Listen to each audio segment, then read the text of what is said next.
Do you know where to go? Sini? Where? I don't know. But you excited? Yes. Say. Okay. I'm saying yes. Kaya? How are you?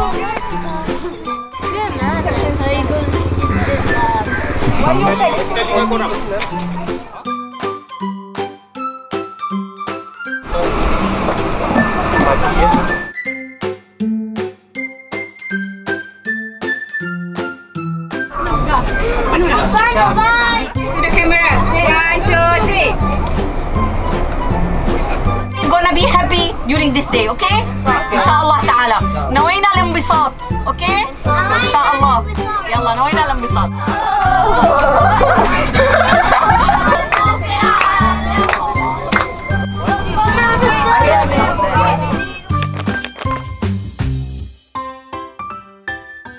Ahlin, Assalamualaikum. So hari ni kita bawa pelajar-pelajar kita dari PBSSM untuk lawatan ke Pusat Sains Negara. So untuk hari ni alhamdulillah kita dapat naik bas dan bas tu disponsor oleh MAPIM Malaysia. So saya nak ucapkan terima kasih banyak dekat MAPIM Malaysia kerana memberi tajaan bas untuk pelajar-pelajar PBSSM pergi ke lawatan ke Pusat Sains Negara. So enjoy the day, okay?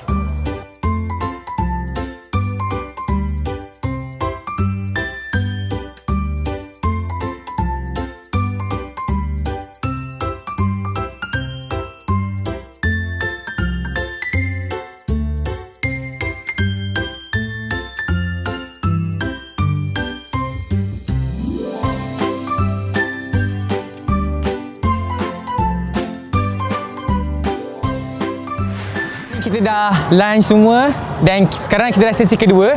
So kita nak bawa masuk pelajar-pelajar PBSSM ni ke dalam XR. So jom kita pergi sana tengok apa yang menarik. Let's go.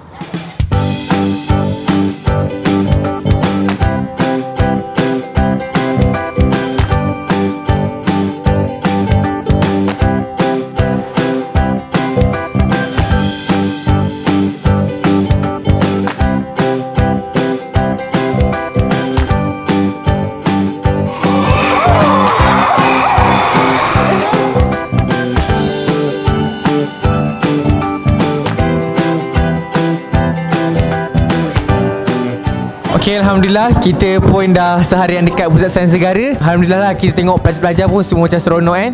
So sekarang ni saya nak interview salah seorang studi kita lah untuk tanya apa perasaan diorang semua benda. Okay, jom. Okay, Mu'tasim, saya nak tanya boleh? Okay, so apa perasaan Mu'tasim datang ke Pusat Sains Negara ni? Gembira. Sebab macam tengok ikan-ikan dan main macam tu. Tak ada dinosaur. So apa lagi yang Mu'tasim belajar hari ni? Apa yang benda baru yang Mu'tasim belajar? Belajar hari ini aktiviti dan sains. So Mu'tasim rasa nak datang lagi tak sini? Yalah, rasa lagi nak datang. Ya. Okay, terima kasih. Sama-sama. Assalamualaikum. Assalamualaikum. Okay, Assalamualaikum warahmatullahi wabarakatuh. Sekarang saya berada di hadapan bas MAPIM. Bas 2 tingkat yang ditaja oleh pihak MAPIM Malaysia. Dan bas ini digunakan untuk membawa anak-anak kami daripada sekolah Cinta Syirah Malaysia, sekolah kita 3 ke Pusat Sains Negara. Dan saya ingin menyampaikan rasa berbesar hati saya, rasa terima kasih saya kepada pihak MAPIM. Dan insya-Allah kita sangat-sangat berharap supaya akan datang lebih banyak kerjasama yang dapat dibuat secara bersama insya-Allah. Terima kasih sekali lagi. Assalamualaikum.